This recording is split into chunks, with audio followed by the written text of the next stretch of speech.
मंगलम भगवान वीरो मंगलम गौतमो गणी मंगलम कुंद कुंदायो जैन धर्मोस्तु मंगलम सर्वमंगल मांगल्यम सर्वकल्याणकारकम प्रधानम सर्वधर्माणां जैनम जयतु शासनम। मैं नमो तीर्थनायक को, नमो ओंकार वाणी को, नमो उन कुंद प्रभु को जिन्होंने ओंकार धारण की। अहो उपकार जिनवर का, कुंद का दिव्य वाणी का, जिन कुंद ध्वनि दाता उनका हान स्वामी का। चिदानंद एक रूपाए जिनाए परमात्मने, परमात्म प्रकाशाय नित्यं शुद्धात्मने नमः। परमात्म प्रकाश की 7वीं गाथा अथवा इस ग्रंथ के मंगलाचरण की ये अंतिम गाथा के रूप में है, जिसमें आचार्य उपाध्याय साधु को वंदन करते हैं। तो कल जो व्याख्या चली थी उसमें आचार्य भगवान को वंदन किया, उसकी पहचान बताई कि जो वीतराग निर्विकल्प समाधि को स्वयं आचरते हैं और आचरवाते हैं, वे आचार्य हैं। ऐसे आचार्यों को मैं वंदन करता हूँ। और जो व्यवहार पंचाचार आदि का ज्ञान कराया, लेकिन आचार्य की व्याख्या में उस व्यवहार को शामिल नहीं किया, है ना। व्यवहार पंचाचार क्या होते हैं साधु के, आचार्य भगवंतों के, वो बताए, लेकिन ज्ञान कराने के उपरांत उसको आचार्य की पहचान के लिए नहीं रखा, उस व्यवहार को हटा दिया। और जो परमार्थ पंचाचार, निश्चय पंचाचार, यानी अपना चिदानंद चिद्रूप एक अखंड शुद्धात्म तत्व जो भूतार्थ सत साहिब, उसकी ही जो श्रद्धा रूप परिणति, संचेतन रूप परिणति, उसमें लीनता की परिणति, उसी में प्रतपन की परिणति और उसी में पुरुषार्थ रूपता की परिणति, उसको पंचाचारों को जो आचरते हैं और आचरवाते हैं उन्हें आचार्य, वे आचार्य हैं, मैं उनको वंदन करता हूँ। फिर उपाध्याय की जो यहाँ व्याख्या करी, तो उपाध्याय की व्याख्या में उपाध्याय की भी व्याख्या आ गई और उपदेश जिन शासन में कैसे उपदेश की शैली होती है, ये बात भी इसमें आ गई। उपाध्याय के संदर्भ से कहा 5 अस्तिकाय, 6 द्रव्य, 7 तत्व, 9 पदार्थ, इन सब में एक निज शुद्ध जीवास्तिकाय, 6 द्रव्य में निज शुद्ध जीव द्रव्य, 7 तत्व में निज शुद्ध जीव तत्व, उसमें लिया द्रव्य, इसमें तत्व, और पदार्थों में भी निज शुद्ध जीव पदार्थ एक ही उपादेय है, अन्य सब त्यागने योग्य है। ऐसा जो उपदेश करते हैं वे उपाध्याय हैं, और ऐसे उपाध्याय को मैं वंदन करता हूँ। देखो थोड़ा अपन देखते हैं पेज नंबर 125। यह भगवान आत्मा टीका में स्थापित किया ना, 4 नास्ति करके एक शुद्धात्म तत्व को अखंड चिदानंद चिद्रूप एक अखंड शुद्धात्म द्रव्य या शुद्धात्म वस्तु उसे स्थापित किया। यह भगवान आत्मा अंतर में वस्तु है या नहीं, वस्तु प्रश्नवाचक है, वस्तु तो वस्तु में कोई स्वभाव शक्ति का सत्व माल है या नहीं, फिर प्रश्नवाचक, तो कितनी शक्ति का इसका फिर इसे विचार करके अनुभव करना। अनंत शक्तियां हैं, 1 2 3 ऐसा नहीं, 47 कहीं इतनी ही नहीं, अनंत है। वस्तु है तो उसे शक्ति होती है। वस्तु जो वस्तु है जगत की, चेतन हो क्या अचेतन हो, मैं तो चेतन वस्तु, तो चेतन वस्तु हो तो उसमें चेतन स्वरूप शक्तियाँ, और अचेतन वस्तु है तो उसमें अचेतन रूप शक्तियाँ। क्योंकि वस्तु है तो उसमें कुछ बसाहट है ना, क्या बस रहा है कि उसकी शक्ति, उसकी सामर्थ्य, उसके गुण, उसका स्वभाव उसमें बसा हुआ है। तो कहा उससे शक्ति होती है अर्थात स्वभाव होता है, अर्थात गुण होते हैं, अर्थात सामर्थ्य होता है। देखो 4 शब्द गुरुदेव ने लिए, शक्ति कहो, स्वभाव कहो, गुण कहो, सामर्थ्य कहो। इसके बिना की कोई वस्तु होती नहीं जगत में। इस संदर्भ में आगे चर्चा आई थी, वो याद कर लेते हैं। किसी ने कहा ना, ऐसे उपाध्याय इस प्रकार का ही उपदेश देते हैं और शिष्य इनकार नहीं करते कि नहीं नहीं नहीं, वो भी तो है, ये भी तो है, ऐसे नहीं करते।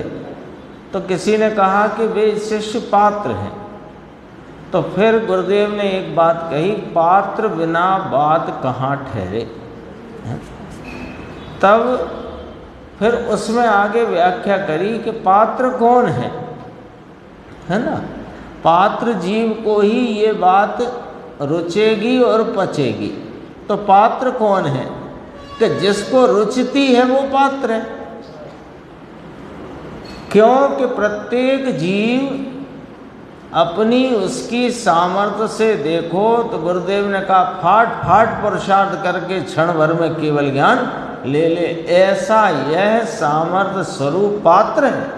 हम सब पात्र हैं, जगत का प्रत्येक जीव पात्र है। क्यों कि रुच गई तो पात्रता है, और जच गई तो कार्य हो गया। 2 ही बातें हैं, रुचना और जचना। जिसे रुच गई वही पात्र है, उसे जरूर समझ आएगी, और जिसे जच गई उसका कार्य हो गया, वह तो मार्ग में आ गया। देखो कहा ऐसे अनंत गुण का एक तत्व, गुण अनंत अथवा शक्ति सामर्थ्य स्वभाव अनंत, पर तत्व एक, वस्तु एक, ऐसा एक स्वभाव भगवान वही धर्मी जीव को अंतर में आदरने योग्य है। इस जगत में इस चैतन्य परमात्मा अखंड अभेद एक निज शुद्धात्मा के सिवाय कुछ भी आदरने के योग्य नहीं है। कुछ भी पंच परमेष्टि व्यवहार विनय के विषय हैं, आदरने के नहीं। थोड़ी कड़क होकर सुनना बात, व्यवहार विनय के विषय वे ही हैं, अन्य कुदेवादिक नहीं। लेकिन आदरने का विषय तो अपना एक अखंड अभेद चैतन्य, जिसमें गुण भेद भी नहीं, पर्याय भेद भी नहीं, ऐसा एक अभेद रूप जो भाव है वही आदरने के योग्य है। सारा वजन इस पर है। अन उपाध्याय की व्याख्या करते हुए कहते हैं कि जो इसे आदरने योग्य बताए सो उपाध्याय, नहीं तो उपाध्याय नहीं है। 1 लाख 1 करोड़ लोग उसे बोले उपाध्याय, लेकिन यदि वह एक अखंड अभेद शुद्धात्मा के सिवाय अन्य को आदरने का उपदेश दे तो उपाध्याय नहीं।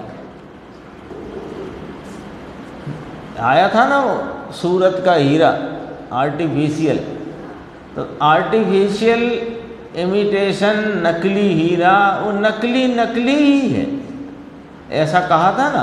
तो असली का आदर चाहिए, असली का। देखो ऐसा उपाध्याय प्ररूपणा करते हैं, ऐसी प्ररूपणा करते हैं, दूसरी प्ररूपणा करें वह उपाध्याय नहीं। अमरचंद भाई मंत्री जी, कैसी बात है।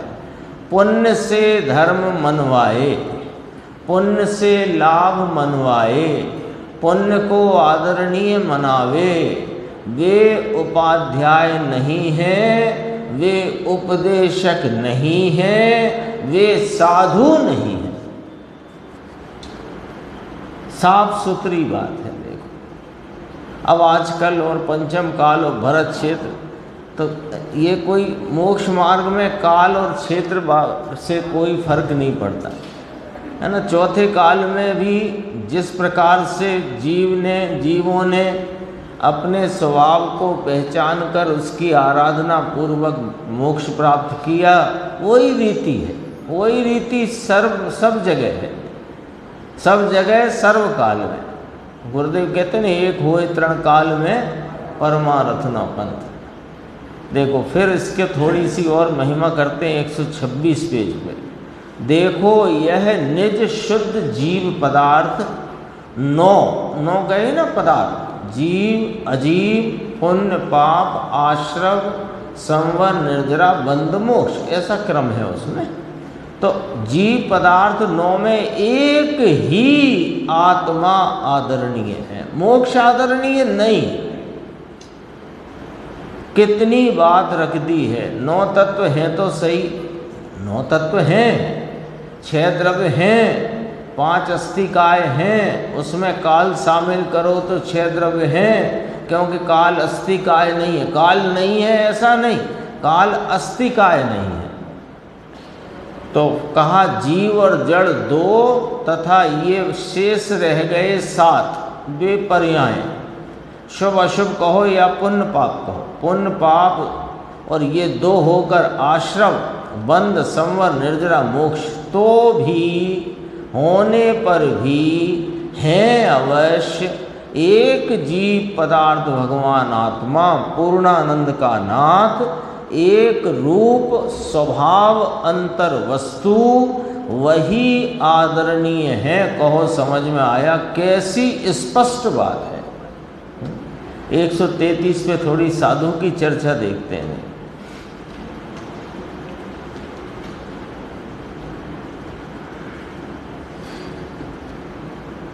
133 की पहली पंक्ति से ही देखना। देखो ये आ गया ना, शुद्ध ज्ञान एक स्वभाव शुद्धात्म तत्व, उसकी आराधना में साधु की बात करते हैं। एक अपना जो शुद्धात्म तत्व, उसकी आराधना में वीत राग निर्विकल्प समाधि को जो साधते हैं। देखो अंतर में वीतराग निर्विकल्प समाधि को जो साधते हैं, उन साधुओं को मैं वंदता हूँ, है ना।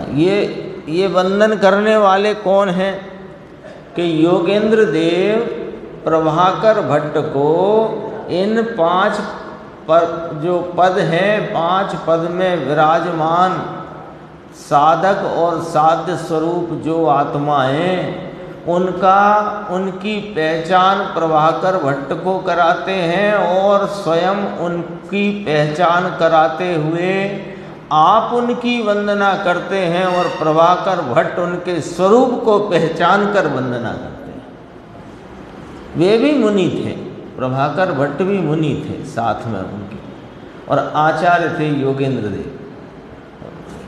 अब देखो क्या कहा, उन साधुओं को मैं वंदता हूँ, उसे साधु कहा जाता है। ले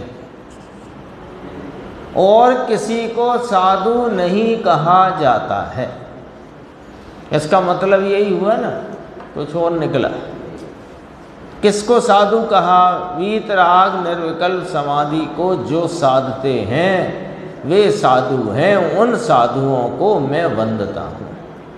फिर मुमुक्षुन का व्यवहार होता है जो 5 महाव्रत आदि का। तो देखो अब यहाँ थोड़ी गंभीरता से समझेंगे अपन बात को। व्यवहार की बात भी नहीं की। पूरी टीका याद करो, अपन ने 3-4 दिन पहले पढ़ी थी ना टीका। पूरी टीका में कैसे विषय था कि पहले चिदानंद चिद्रूप एक अखंड शुद्धात्म तत्व सत्य यही है, उसकी अस्थि करी 4 प्रकार की नास्ति के द्वारा। जड़ कर्म, नौकर्म, भाव कर्म, मति ज्ञान आदि विभाव पर्याय और गति आदि के विकारी परिणाम, इनकी नास्ति स्वरूप में चैतन्य चिद्रूप एक अखंड शुद्धात्म तत्व हूँ। सारे मोक्ष मार्ग का नायक, सारा मोक्ष मार्ग है ना, जो अब तक अनादि से इस मोक्ष मार्ग में प्रवर्तन इन्होंने किया, उन्होंने इसके आलम्बन से किया।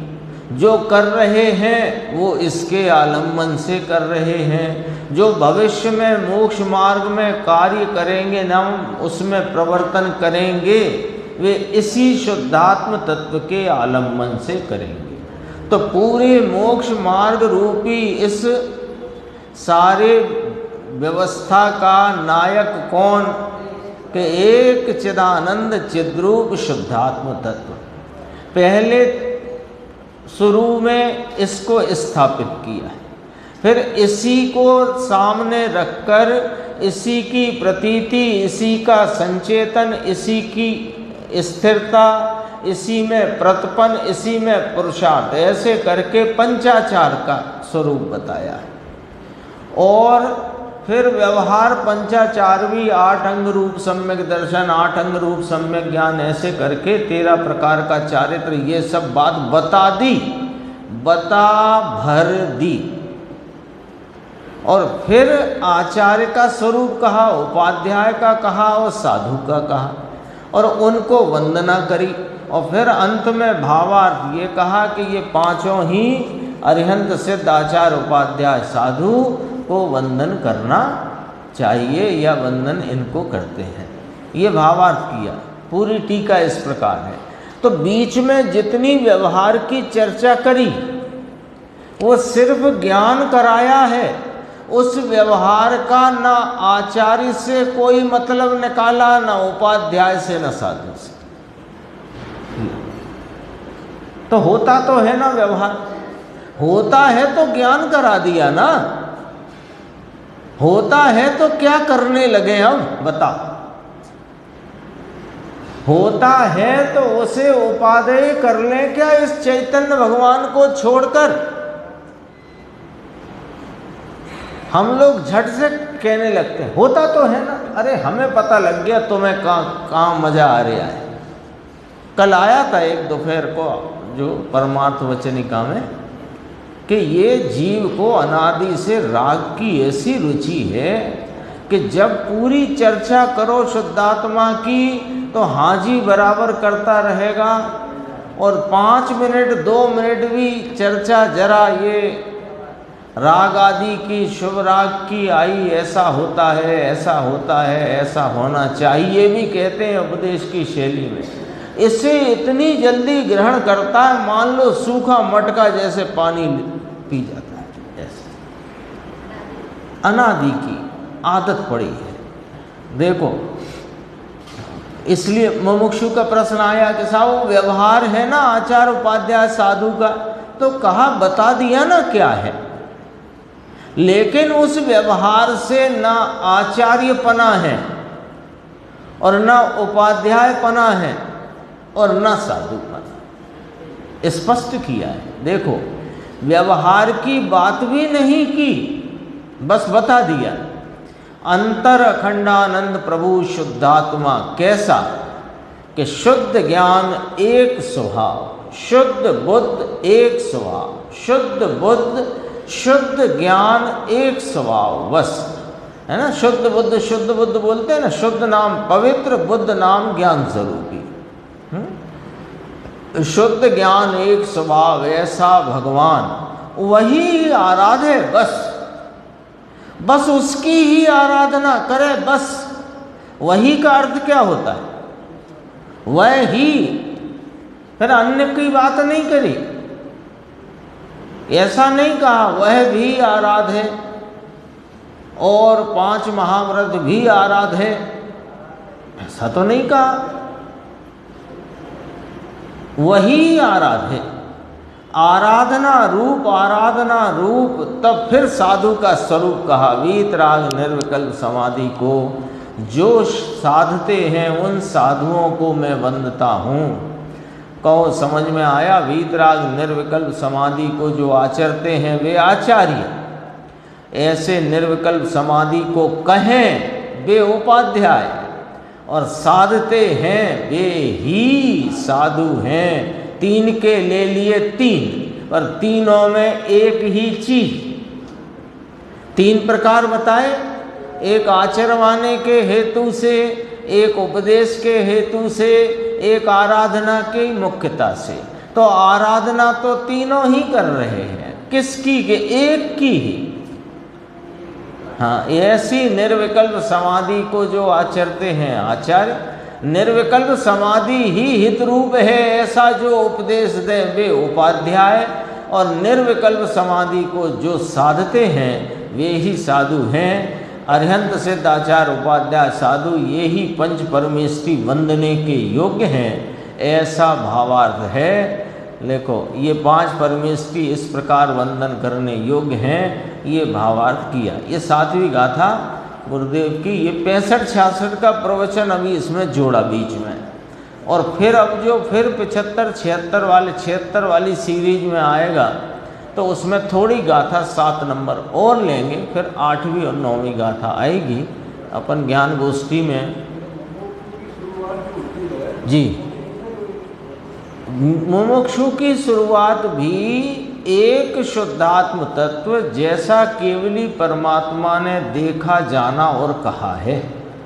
तो वह शुद्धात्मा कैसा है कि अनंत स्वभाव स्वरूप है, और अनंत स्वभाव का एक रूप अभेद अखंड पिंड है, जिसमें गुण भेद पर्याय भेद भी नहीं।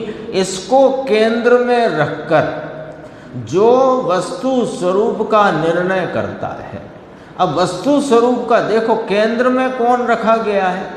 एक अपना अखंड अभेद चैतन्य तत्व, उसको केंद्र में रखकर अपन मुमुक्षु की बात करते हैं। अभी आचार्य उपाध्याय साधु की बात तो दूर की, सम्यक दर्शन भी नहीं है, लेकिन मोक्ष मार्ग रूपी हित रूप भाव अपनी परिणति में प्रकट करना चाहते हैं। ऐसे आत्मार्थी जीव को क्या, आपका प्रश्न ऐसा ही है। तो एक जो चैतन्य चिद्रूप अपना अभेद अखंड वस्तु भगवान आत्मा, उसको केंद्र में रखकर फिर वस्तु स्वरूप का निर्णय करे। अब वस्तु स्वरूप के निर्णय में 2 चीजें आएंगी, आत्मा और अनात्मा, स्वयं और पर, चेतन और अचेतन। क्योंकि स्वयं है वो चेतन है और पर है वो मेरे लिए अचेतन है। तो अपने चैतन्य तत्व का निर्णय करना, तो जो मैं नहीं हूँ उसका भी करना, और आत्मा अनात्मा माने आत्मा माने मैं और अनात्मा माने मैं नहीं, इनका निर्णय करना। कल पूछा था प्रश्न कि जिस घर जाना नहीं, जिस व्यवहार का आलम्बन लेने योग्य नहीं अपितु छोड़ने योग्य है, उसके बारे में जानकर क्या करना? तो कहा जिस घर नहीं जाना उसको भी ऐसा जानना कि ये मेरा घर नहीं है। इसलिए, लेकिन वहाँ जो मेरा घर नहीं है वो जानना केंद्र में है कि मेरा घर है वो केंद्र में है। इस निर्णय में अपन मान लो एक नया मकान खरीद रहे हैं, नए शहर में रहने जा रहे हैं और ख़रीद रहे हैं, तो वहाँ कॉलोनी में मान लो उनने कहा ई गली में चलो आप, तो उसमें 8 बंगले इस तरफ और 8 बंगले इस तरफ हैं। तो हमारा कौन सा है कि यहाँ से चौथे नंबर का है आपका, ठीक है। तो वो चौथे नंबर वाला यहाँ चित्त में है कि और कोई सा है।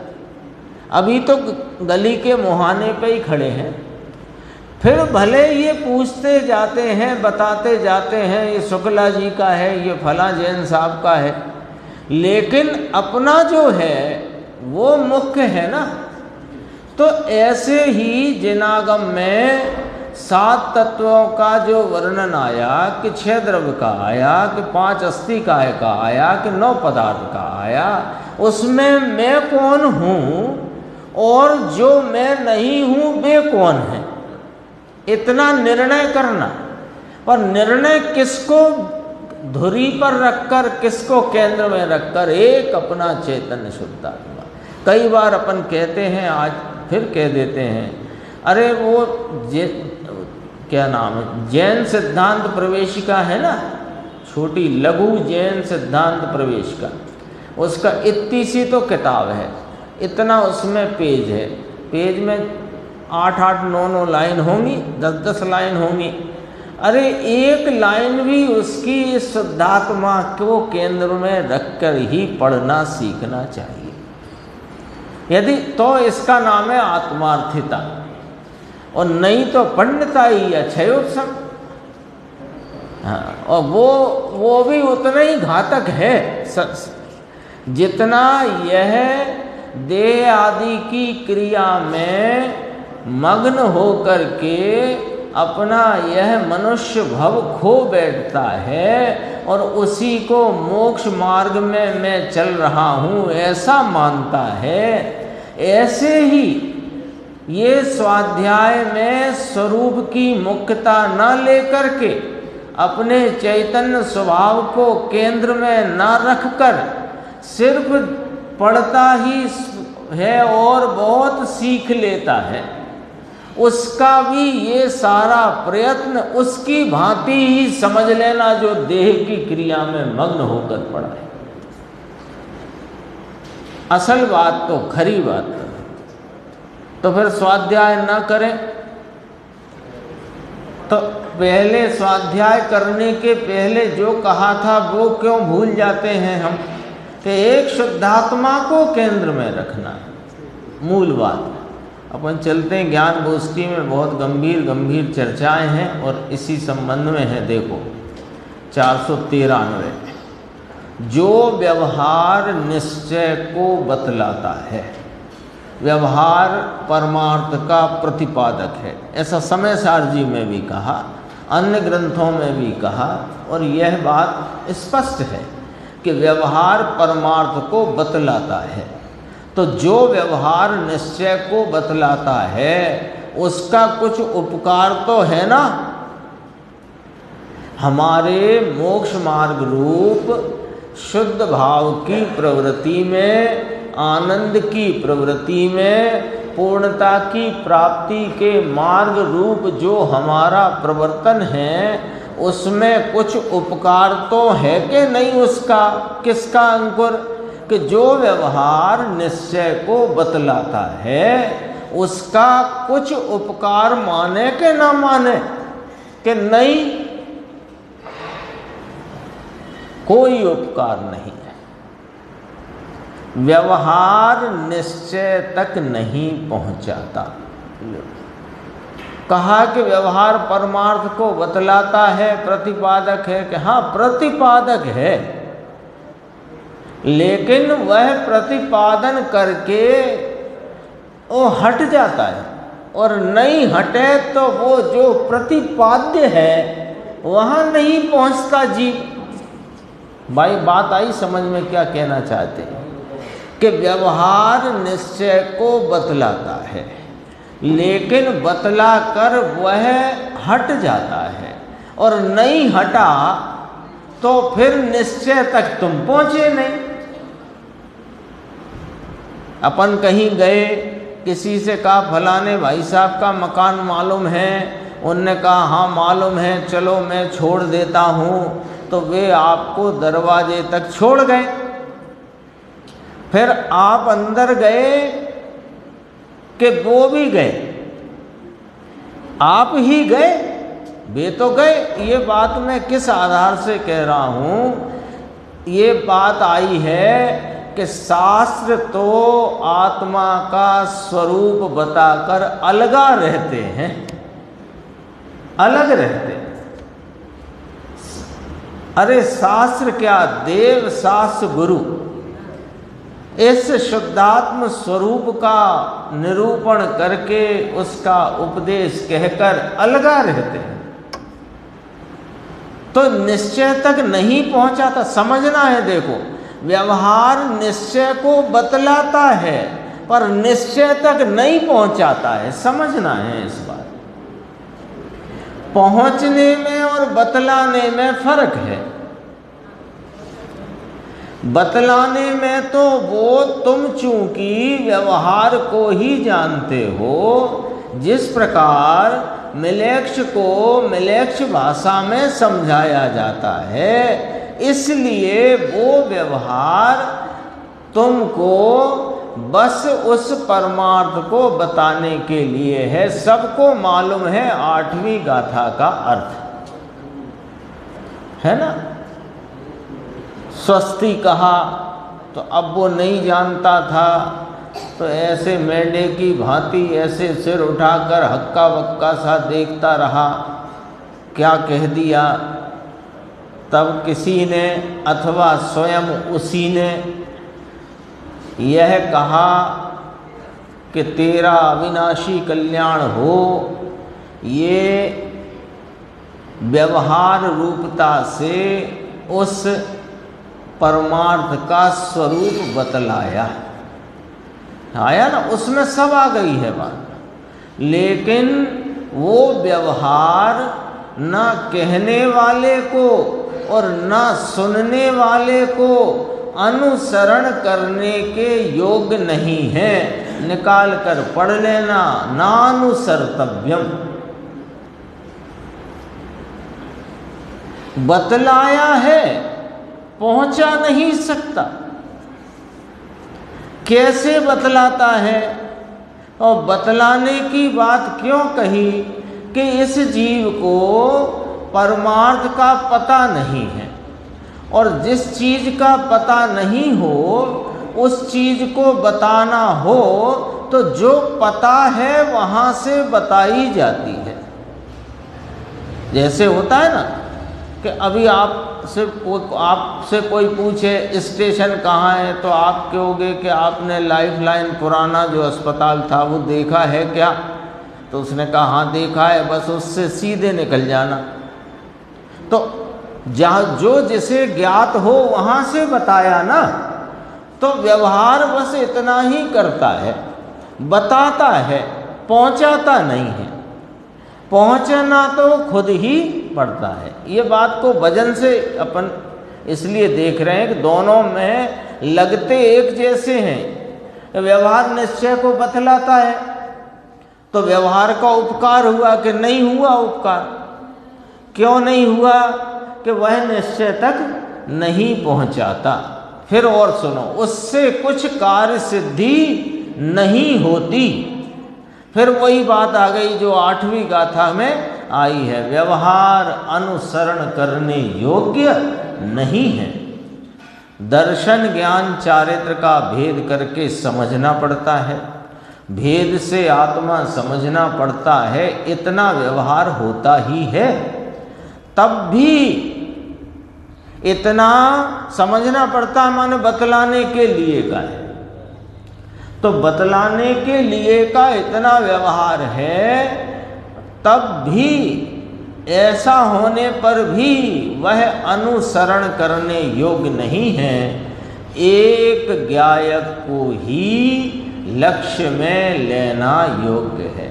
जो अभी अपन बात कर रहे थे आगे 494। अब थोड़ा और देखो जरा, व्यवहार प्रतिक्रमण आदि कब सफल कहे जाएं। व्यवहार प्रतिक्रमण आदि की चर्चा आती है ना, जनागम में चरणान योग में आती है व्यवहार प्रतिक्रमण की चर्चा। जो लगे हुए दोष वे मिथ्या हों, दुष्कृत हों, इस प्रकार का जो व्यवहार प्रतिक्रमण है वो कब सफल कहा जाएगा। अब जरा ध्यान से सुनना, सफल कहा जाएगा, सफल करता है नहीं। अभी अपन पढ़ के आए ऊपर, व्यवहार निश्चय को बतलाता है, पहुंचाता नहीं।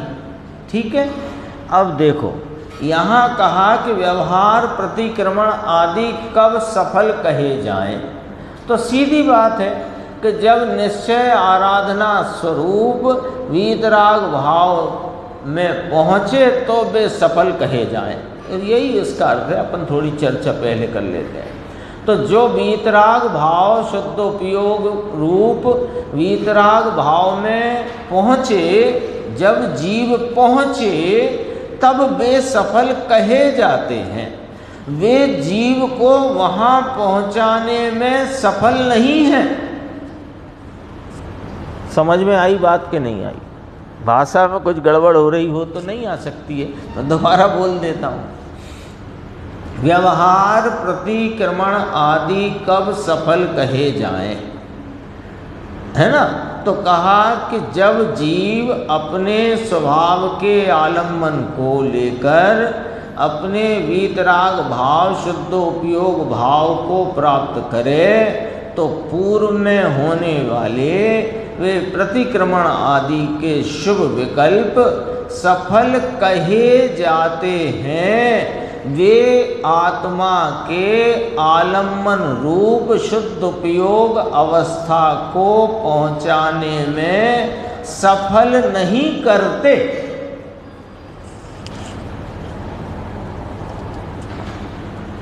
उनसे सफल नहीं होता, लेकिन जो अपने पुरुषार्थ से शुद्ध उपयोग में पहुंचता है उसको वे सफल कहे जाते हैं। अब देखो इसका अर्थ गुरुदेव की बात। जिनेंद्र भगवान ऐसा कहते हैं कि हमारे वीतरागी संतों ने शास्त्रों में द्रव्य श्रुतात्मक व्यवहार प्रतिक्रमण कहे हैं, जो अभी अपन ने बात की। उन्हें सुनकर जानकर सकल संयम की भावना करे। भावना का अर्थ है सकल संयम रूप प्रवृत्ति करे। भावना का अर्थ वो नहीं है मेरी भावना वाला, कामना वाला नहीं है। भावना का अर्थ है भुवन रूप, परिणमन रूप। तो उन्हें सुनकर जानकर सकल संयम, सकल संयम माने क्या होता है? स्वरूप में लीनता, उग्रता रूप लीनता। तो सकल संयम की भावना करे, उसे व्यवहार प्रतिक्रमण का जानना सफल है, सार्थक है। इतना कहा गया। अब सुनो, प्रतिक्रमण आदि जितने प्रकार के व्यवहार शास्त्र में कहे हैं वे सब व्यवहार बंध के कारण हैं। उन्हें छोड़कर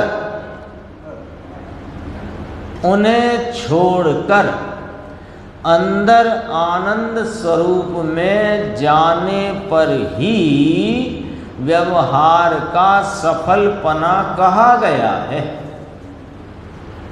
व्यवहार सफल कर देता है निश्चय रूपी कार्य को, ये नहीं है, ये नहीं है। क्योंकि व्यवहार रूपी जो भाव हैं वे राग रूप हैं कि वीतराग रूप हैं, है ना? अपन अपने हाथ खतौनी करते चलते हैं, राग रूप हैं। तो राग रूप जो हैं वे भाव बंध के कारण हैं कि मोक्ष मार्ग या मोक्ष के कारण है, बंध के कारण हैं, संसार के हेतु हैं, संसार मार्ग रूप हैं। तो वे उन्हें जब छोड़े, उन्हें छोड़कर अंदर आनंद स्वरूप में जाने पर ही व्यवहार का सफलपना कहा गया है।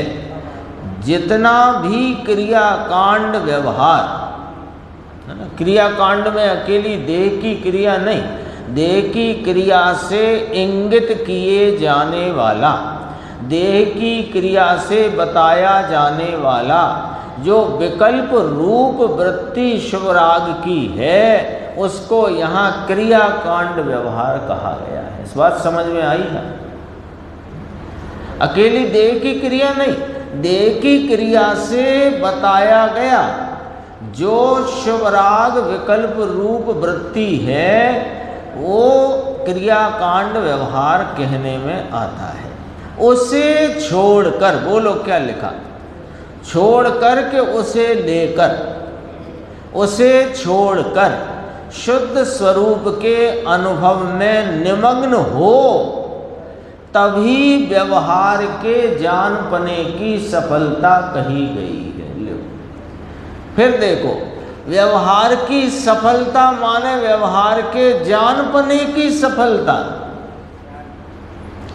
व्यवहार चूंकि राग रूप भाव है, बंध रूप भाव है, संसार के मार्ग रूप संसार रूप भाव है, वह आत्मा का भाव नहीं है, आत्मा की आराधना का भाव नहीं है, और आत्मा की पूर्ण दशा को प्राप्त कराने के मार्ग रूप भी नहीं है। तो ये राग का जो प्रति शुभ राग रूप प्रतिक्रमण का जो व्यवहार रागादि वृत्ति है, उसको जानना सफल कहा। उसके द्वारा स्वरूप निमग्नता की प्राप्ति हो सके ऐसा नहीं है, स्पष्ट कर दिया गया है। तभी व्यवहार के जानपने की सफलता कही गई। जानपने की सफलता, क्योंकि व्यवहार को क्या किस खाते में रखा है? ते ते काले जाने लो प्रयोजनवान। और ऊपर भी कहा, जो भी कहा गया है, कहाँ था यहाँ, उन्हें सुनकर जानकर सकल संयम की प्रवृत्ति करे, भावना करे, नाम प्रवृत्ति करे। जो शुद्ध स्वरूप के सन्मुख तो होता नहीं और मात्र व्यवहार में ही लीन रहकर आत्मा के आनंद स्वरूप में नहीं जाता, तो उसका व्यवहार, कहने का व्यवहार, केवल संसार भ्रमण का ही कारण है, कोई सफलता फफलता है नहीं। अब देखो, जब यहाँ पर ये बात आई कि उन्हें सुनकर जानकर सकल संयम की भावना करें, एक इतनी लाइन याद रखना जो अगले प्रश्न में रिलेट करती है। उन्हें सुनकर जानकर सकल संयम की भावना करे, उसे व्यवहार प्रतिक्रमण का जानना सफल है। जानने पर 3 बार जानने की बात कही गई है ना, क्योंकि व्यवहार जाना हुआ प्रयोजनवान, आदरणीय नहीं है, तो दृष्टि में भी आदरणीय नहीं, प्रवृत्ति में भी करने योग्य नहीं, होते हुआ जाना हुआ, बस इतना। तो देखो कहा सुनकर जानकर सकल संयम की भावना करे, तो इस पर से प्रश्न उठ गया कि देखो साहब, व्यवहार से निश्चय होता है, ऐसा यहाँ कहा है कि नहीं कहा? उसने प्रश्न बना लिया, श्रोता ने कैसे बना लिया कि आपने कहा देखो व्यवहार प्रतिक्रमण के जो भाव, जो वर्णन जिन शास्त्रों में आया है, उसे सुनकर जानकर सकल संयम की प्रवृत्ति करे, भावना करे। तो देखो व्यवहार से निश्चय हुआ कि नहीं हुआ? जो व्यवहार प्रतिक्रमण के भाव जिनवाणी में कहे, उनको विचार करके, उनको स्मरण करके, उनको सुनकर, उनको जानकर फिर गया ना सकल संयम रूप परिणति में। तो देखो व्यवहार से निश्चय होता है कि नहीं होता है, ऐसा प्रश्न किया। तो उत्तर, व्यवहार से निश्चय होता है ऐसा नहीं कहा है, किंतु व्यवहार को जानकर उसका लक्ष्य छोड़कर, देखो अंकुर याद था कि नहीं, पीछे आई थी बात, प्रतिक्रमण आदि जितने प्रकार के व्यवहार शास्त्र में कहे गए हैं उनका जानना तभी सफल सार्थक है कि उन्हें छोड़कर अंदर आनंद स्वरूप में जाए तो व्यवहार का सफलपना कहा गया है। ये बात फिर यहाँ आ गई उसी को, किंतु व्यवहार को जानकर उसका लक्ष्य छोड़कर निश्चय आनंद स्वरूप आत्मा में जाए, वीतराग स्वरूप आत्मा में जाए, उसको व्यवहार का सफलपना कहा गया है। जो वीतराग स्वरूप आत्मा में ढलता है, अब देखना यहाँ से जरा, जो वीतराग स्वरूप आत्मा में ढलता है उसी के व्यवहार को निमित्तपना कहा है, किंतु जो व्यवहार में ही खड़ा रहे और निश्चय स्वरूप में जाए नहीं, उसके व्यवहार का सफलपना होता नहीं और उसके व्यवहार को व्यवहार भी कहते नहीं। ऐसे अपन एक दिन बात करते थे कि जैसे ऐसे निशाना साधा वो धनुष बाण वाले में, तो वो प्रत्यंचा पे बाण रखा, बाण तीर, और तीर ऐसे रखा और ताना और निशाना साधा। अब ये निशाना तब निशाना कहलाए जब लक्ष्य को भेदे, और लक्ष्य को भेदे ही नहीं तो काहे का निशाना? बोलो, निशाना तो साध लिया है, निशाना तो साध लिया है, अरे उस निशाने को निशाना भी नहीं कहते, निशाना भी तब कहलाए ये संधान में रहा हुआ तीर निशाने पर है तब कहलाए, लक्ष्य भेदे तो, लक्ष्य नहीं भेदे तो क्यों कहलाए?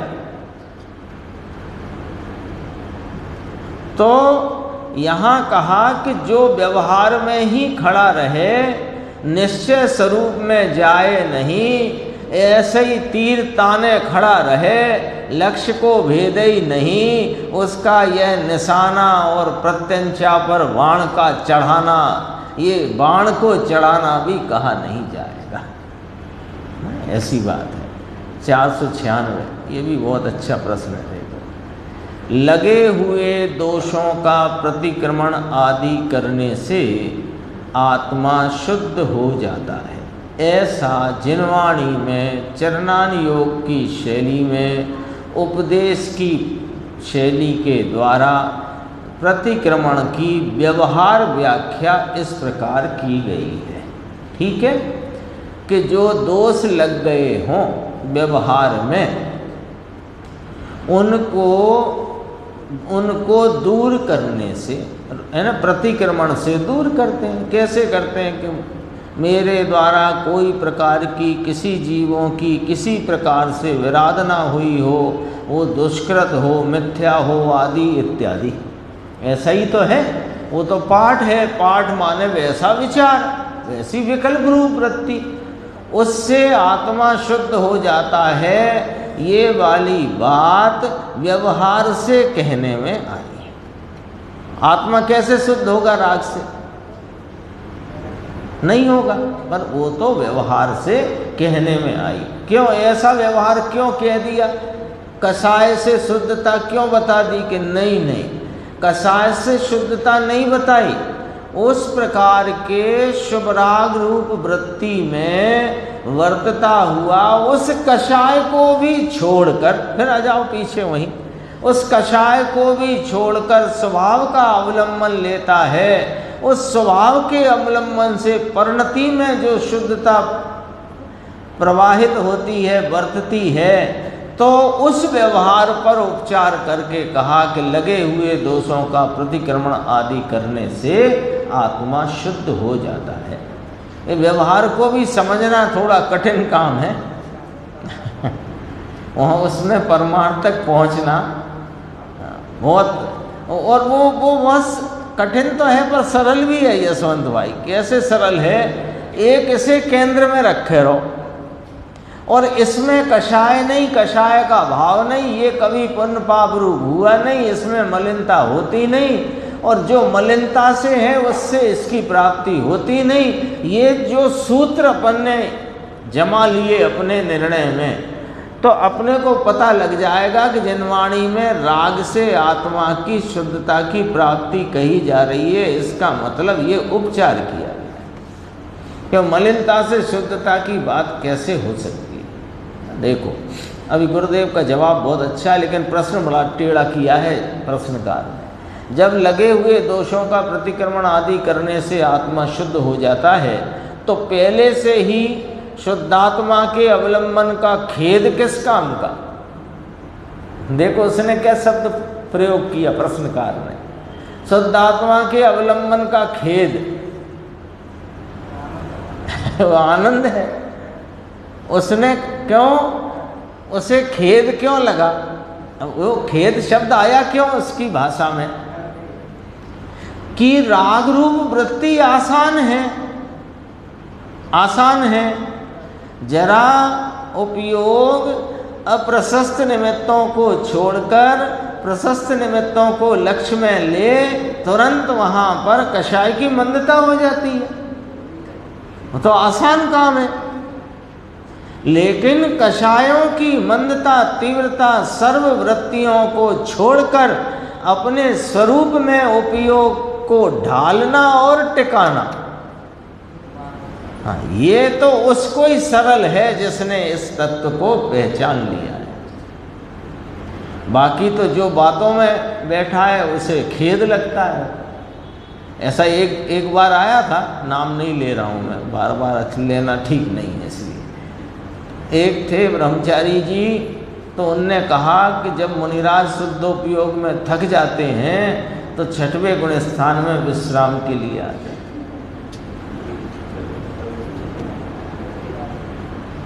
ये कैसे कहा? शुद्ध उपयोग में थकान हो जाती है, ये कैसे कहा? क्योंकि उसने तो शुद्ध उपयोग का कभी स्वाद चखा ही नहीं, और ये कषाय की मंदता में उसे जो आकुलता की कमी होती है वो ही चखी है, तो वहीं उसका ठौर वहीं आकर के गिरता है। ये वाली बात देखो, इसलिए खेद शब्द का प्रयोग आ गया यहाँ पर। उत्तर गुरुदेव का बहुत स्पष्ट है, सटीक है। शुद्धात्मा के भान रहित जो प्रतिक्रमण आदि हैं, वे दोष को घटाने में, टालने में समर्थ नहीं है। वे खुद ही दोष रूप है, तो मिथ्यात्व की गठरिया साथ में है। कारण ये है कि जिसे आत्मा का अवलंबन नहीं हुआ, उसे तो राग में एकता बुद्धि पड़ी है। उसके शुभ राग के क्रियाकांड मात्र दोष रूप ही है, मात्र दोष रूप। दोष मिटाने में वे समर्थ नहीं है। इसका अर्थ वे ज्ञानी के राग दोष मिटाने में समर्थ है, ऐसा कह रहे हो क्या? हाल के हाल समझ लो, नहीं तो गड़बड़ हो जाती है। क्या आप ऐसा कह रहे हो कि ज्ञानी के शुभ राग दोष मिटाने में समर्थ है? कि नहीं, हम ऐसा नहीं कह रहे हैं। ज्ञानी के शुभ राग दोष मिटाने में समर्थ नहीं है, लेकिन ज्ञानी जब अपने पुरुषार्थ से निर्दोष स्वभाव का आलम्बन लेकर निर्दोष परिणति प्रकट करता है, तो पूर्व के इन परिणामों पर उपचार आता है, वो उपचार के काबिल हैं। अज्ञानी के तो उपचार के भी काबिल नहीं। क्यों? कि जब इसने शुद्ध निर्दोष परिणति ही प्रकट नहीं करी, तो उपचार किसका करेंगे हम? देखो ये बराबर देखना, ज्ञानी के शुभराग अज्ञानी के शुभराग की चर्चा आती है ना, तो अज्ञानी के तो संसार रूप है, तो ज्ञानी के कौन से मोक्ष रूप है?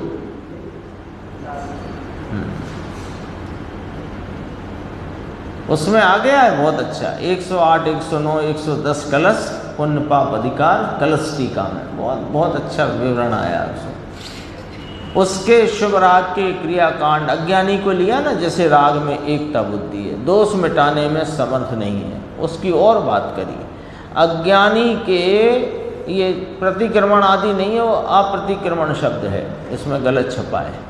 अज्ञानी के अप्रतिक्रमण आदि तो पाप रूप विषकुंभ ही है, और शुभराग रूप प्रतिक्रमण आदि भी आत्मा का अवलंबन नहीं होने से उसके लिए तो विषकुंभ ही है। अज्ञानी अपने आत्मा को जानता नहीं, कितने ही शुभराग वृत्ति में रहे, कि इतना शुभराग करे कि 9वें ग्रविक चला जाए, तो भी विषकुंभ है वे, ठीक है। तो ज्ञानी के अमृत कुंभ है कि नहीं, उन्हें अमृत कुंभ उपचार से, व्यवहार से कहते हैं। अभी नीचे कह देंगे, आत्मा का अवलंबन नहीं होने से उसके लिए तो विषकुंभी। ज्ञानी के प्रतिक्रमण आदि को आत्मा का अवलंबन होने से, व्यवहार नय से ही अमृत कुंभ कहा है तो वे भी विषकुंभ। इस संबंध में गाथाएं आई हैं समय सार में, है ना। ज्ञानी जब स्वरूप में स्थिर नहीं रह सकता, तब अशुभ से बचने के लिए शुभ राग आता है। आचार शास्त्रों में जितनी भी शुभ क्रिया कांड की बात आती है, वह व्यवहार नय से ही अमृत कुंभ कही गई है। निश्चय नय से तो वह विष रूप ही है, विष कुंभ ही है, बंध रूप ही है। शेष चर्चा आगे की साथ।